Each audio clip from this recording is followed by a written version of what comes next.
Press conference में बहुत बहुत स्वागत है। जैसा कि आपको पता है कि हरियाणा की सरकार ने किसान आंदोलन का एक झूठा बहाना बनाकर पूरे हरियाणा के लोगों को बंधक बना रखा है। पूरे हरियाणा के लोगों के ऊपर एक तरीके से अत्याचार किया जा रहा है, मानसिक रूप से उनको प्रताड़ित किया जा रहा है और शारीरिक रूप से उनको बंधक बना लिया गया है, उनकी आवाजाही में रुकावट पैदा की जा रही है। ऐसा बीजेपी की हरियाणा सरकार जानबूझकर कर रही है, इसमें अब कोई शक नहीं बचा है। इसको कहने के हमारे कुछ आधार हैं। 15 फरवरी को किसान संगठनों ने स्पष्ट तौर पे ये कह दिया था कि 19 तारीख तक वो दिल्ली कूच नहीं करेंगे, 19 तारीख तक वो इंतजार करेंगे और फिर उसके बाद अगर 19 को बातचीत विफल रहती है तो दिल्ली कूच किया जाएगा।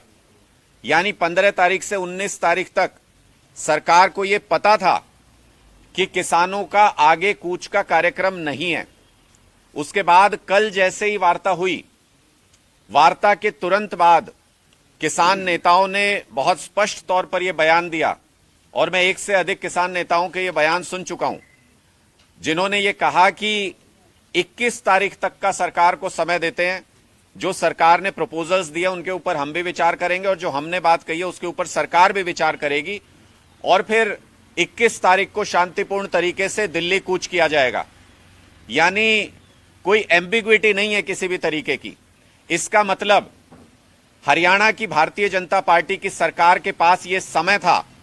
कि 7 डिस्ट्रिक्ट्स के अंदर जहां उन्होंने इंटरनेट बंद कर रखा है, वहां पे वो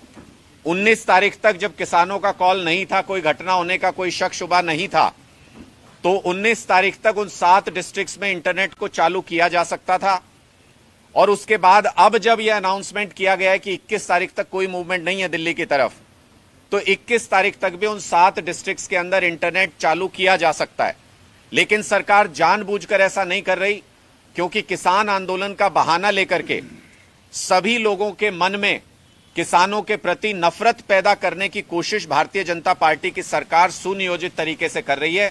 जगह जगह पर इस नैरेटिव को पुश करने की कोशिश की जा रही है कि किसान आंदोलन की वजह से इंटरनेट बंद है, किसान आंदोलन की वजह से रास्ते बंद हैं, किसान आंदोलन की वजह से सेवाएं बंद हैं और किसानों के प्रति लोगों के मन में दुर्भावना पैदा करने की एक साजिश रची जा रही है। किस तरीके से हरियाणा के लोगों का और हरियाणा के पूरे समाज का आर्थिक और सामाजिक रूप से भारतीय जनता पार्टी की नुकसान कर रही है। दूसरा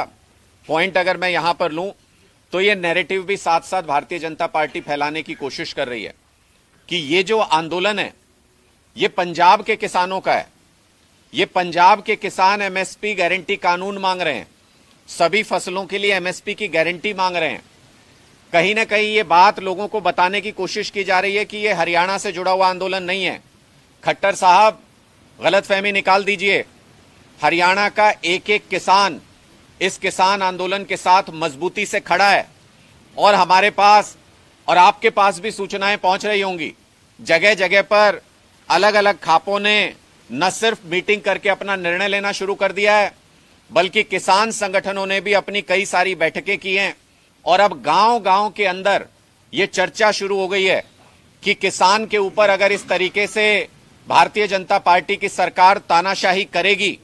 तो उसका जवाब देने के लिए हरियाणा के किसान भी सड़कों पर उतरने में देर नहीं लगाएंगे। मैं आपको ये सुझाव देना चाहता हूं कि किसान जब शांतिपूर्ण तरीके से केंद्र सरकार के साथ बातचीत कर रहे हैं, बहुत स्पष्ट तरीके से अपनी टाइमलाइन आपके सामने रख रहे हैं कि कब तक वो दिल्ली कूच का अगला कार्यक्रम करेंगे और उससे पहले भी आपके पास चैनल्स खुले हुए हैं उनसे बातचीत करने के, तो मुझे लगता है कि जो आपने नाजायज तरीके से 70-80 लाख लोगों को हरियाणा के इंटरनेट से विहीन कर रखा है, इंटरनेट उनसे छीन लिया है,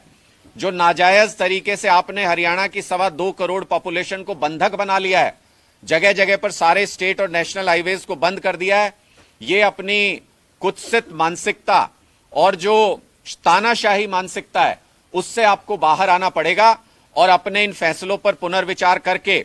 हरियाणा के किसानों का भला भी कीजिए। हरियाणा के किसानों की भी मांग है एमएसपी को लेके, कहीं ऐसा ना हो कि इस पूरे नैरेटिव के चलते हरियाणा के किसानों को एक साइड छोड़ दिया जाए और सिर्फ पंजाब के किसानों के ऊपर भारतीय जनता पार्टी की केंद्र सरकार उनके साथ वार्ता करे। इस तरीके का नुकसान हरियाणा के किसानों का अगर करने की कोशिश कर रही है तो हरियाणा की भारतीय जनता पार्टी की सरकार कर रही है। इसलिए हमारा बीजेपी की हरियाणा सरकार से यह अनुरोध है